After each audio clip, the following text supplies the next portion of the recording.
নমস্কাৰ সকলোকে মই অন্য এটা ভিডিঅ'লৈ আপোনালোক সকলোকে স্বাগতম জনাইছোঁ। এয়া ৰাতিপুৱা শুই উঠিয়ে সূৰ্য নমস্কাৰ কৰিলোঁ, মায়ে আনি থোৱা মধুৰি খালোঁ শুই উঠিয়ে, আৰু প্ৰথমবাৰ দেখিছোঁ ৰঙা মধুৰি আম।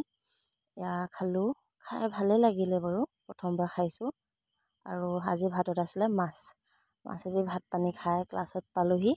ক্লাছত পাই এয়া দেখিছে চবে নিজৰ কামত ব্যস্ত হৈ আছে। ব্যস্ত হৈ থাকোঁতে মই ক'লোঁ বৌজনীক মোক ফেচিয়েল কৰি দিবলৈ। বৌজনীয়ে বাৰু মৰমতে ক'লে কৰি দিম বুলি। সেয়া কৰি আছে বৌজনী। ঘৰ আহি পায়ে মই নতুন কইনা চাব গ'লোঁ। আমাৰ গাঁৱত নতুন কইনা আহিছে বুলি গম পাই গ'লোঁ। নতুন কইনা চাই তিনিজনীয়ে আমাৰ ফিল্ডলৈ বুলি আহিছোঁ, ফিল্ডত ৰানিং কৰিম বুলি কথা পাতি আহোঁতে আৰু আধা বাটতে আমি ভিডিঅ' বনোৱাত লাগি গ'লোঁ।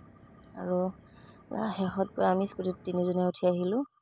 আৰু ঘৰ পাই আকৌ তেহেঁত দুজনী ফিল্ডত নগৈ ঘৰলৈ যাওঁ বুলি কৈ ওলাই আহিলে। আৰু আধাতে তেহেঁতক বাই বাই কৈ এজনীক জোকাই আকৌ ঘৰলৈ আহিলোঁ। ঘৰলৈ আহি মায়ে মেংগ' বটল দিলে, খালোঁ। আৰু একচুৱেলি মই ক'ব গ'লে পুলিচৰ এক্সাম দিম, সেয়ে অলপ কিতাপ অকণ উলিয়ালোঁ। ইমানেই মোৰ আজি ভিডিঅ'ত। Bye bye.